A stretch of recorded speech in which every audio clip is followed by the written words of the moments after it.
Hello, today we are making a foundation chain stitch with a little twist.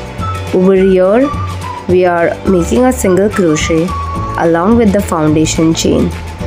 So the benefit of doing a single crochet along with the chain stitch is that you don't have to hold this tiny chain or string to make single crochet or double crochet.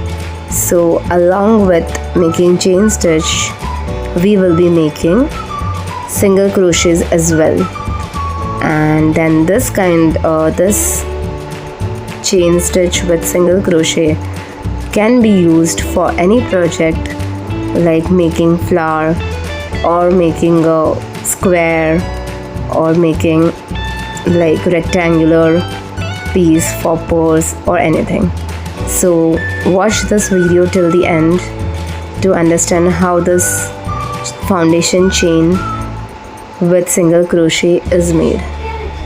If you like my content, kindly subscribe to my channel and share my video.